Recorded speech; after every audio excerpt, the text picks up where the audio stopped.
खबर तिब्बत से है। तिब्बत में एक बार फिर से भूकंप के झटके महसूस किए गए हैं। तिब्बत में 7 बजे भूकंप आया है। रिएक्टर स्केल पर भूकंप की तीव्रता 4 मापी गई है और तिब्बत में भूकंप से अब तक 126 लोगों की मौत हो गई है और 24 घंटे में 23 बार भूकंप आया है। 23वां भूकंप और तिब्बत में कुल 7.1 तीव्रता का भूकंप आया है कल।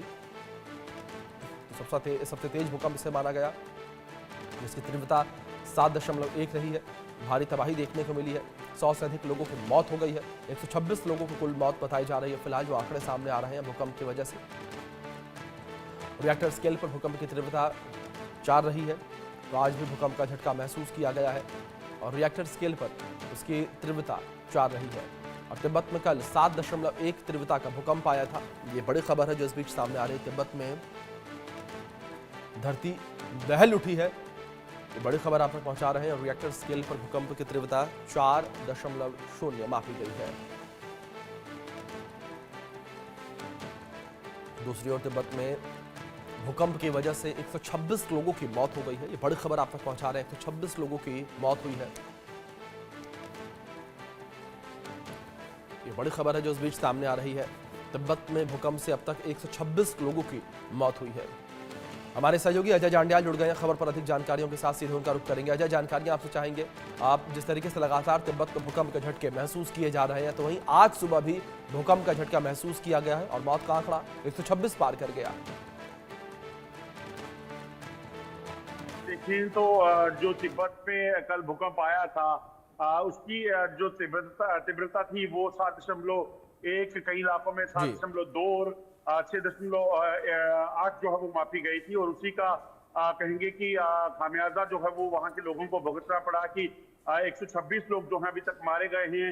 अभी भी रेस्क्यू ऑपरेशन जारी है। कितने और लोग हो सकते हैं ये कहना बेहद मुश्किल है, क्योंकि काफी कठिन इलाका है जहां पर ये हुआ है। क्योंकि नेपाल और तिब्बत का जो बॉर्डर है वहां पर जो है एपिसेंटर बताया जा रहा है, जिसमें जब ये धरती कांपी उसके बाद जो है तमाम तबाही का मंजर जो है वहां पे वो मच गया। कई बिल्डिंग, कई घर जो है उसमें तबाह हुए हैं और इसीलिए ये बड़ा नुकसान जो है वहां पर उठाना पड़ा है लोगों को। अब रेस्क्यू और रिलीफ जो ऑपरेशन है वो लगातार वहां पे जारी किए गए हैं। जी अजय, दूसरी ओर खबर ये भी सामने आ रही है कि 23 बार जो भूकंप के झटके महसूस किए गए हैं।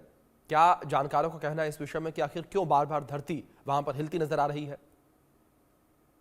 देखिए, ये जो इलाका है दरअसल ये अगर बात की जाए तो भूकंप जोन के अंदर जो है वो अंदर आता है और सबसे खतरनाक इलाका जो है ये माना जाता है। ऐसे में जब पहला भूकंप आया उसके बाद आफ्टर शॉक जो है वो कई बार वहां पे देखने को मिले, जिसके कारण क्योंकि पहले ही शॉक में जो है वो काफी नुकसान हो चुका था। लोगों ने उस मंजर को देखा था।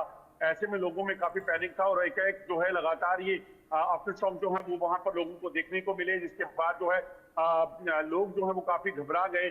और अभी भी अगर आपको बता दूं, जो जानकार जो वहां के लोग हैं उनका कहना है कि इस तरह का ये भूकंप था कि लोगों में दहशत का माहौल है। घरों से बच्चे, बुजुर्ग लोग, महिलाएं सब भागते नजर आते हैं। जब ये मामला हुआ, जब भूकंप आया उसके बाद हर कोई अपनी जान बचाता दिखा। मगर जो लोग अपने घरों के भीतर थे, क्योंकि कल सुबह लगभग 6 बजे के करीब जो है इंडियन टाइम के अनुसार जो है वहां पे भूकंप आया था, तो ऐसे में यही माना जा रहा है कि उस वक्त लोग अपने घरों में थे। मगर अचानक हुए भूकंप के झटके ने जो है वो काफी नुकसान किया और लोग जो हैं उनको इतना भी मौका नहीं मिला कि वो घर से बाहर निकल सके। इसी वजह से ज्यादातर लोग जो है वो अपने घर के अंदर या फिर इमारत में दबने से उनकी मौत जो है वो हुई है। जी अजय, दूसरी ओर जिस तरीके से लगातार यहाँ पर तबाही का मंजर देखने को मिला है, इसके बाद जो प्रशासनिक अमला है वो किस तरीके से काम कर रहा है और ग्राउंड लेवल पर लोगों तक मदद किस तरीके से पहुंचाई जा रही है? देखिए, चीन लंबे समय से इस इलाके पर कब्जा करने या फिर ऐसे अपना बताने की बात करता आया है। मगर कल चीन का असली चेहरा सामने दिखा कि जब वहां पर रेस्क्यू ऑपरेशन की जरूरत थी, जब वहां पे मदद की जरूरत थी, तो बहुत मिनिमम हेल्प जो है वो चीन की तरफ से वहां पर की गई। दरअसल वजह यही है कि चीन सिर्फ कब्जा करने पे जो है विश्वास रखता है। वहां पर जब मदद की बात आती है या तमाम चीजों की मदद की बात आई इस मौके पर, बुरे हालात के मौके पर, तब उस तरह के रेस्क्यू ऑपरेशन या मशीनरीज या फिर मैन पावर जो है वहां पे नहीं दिखी।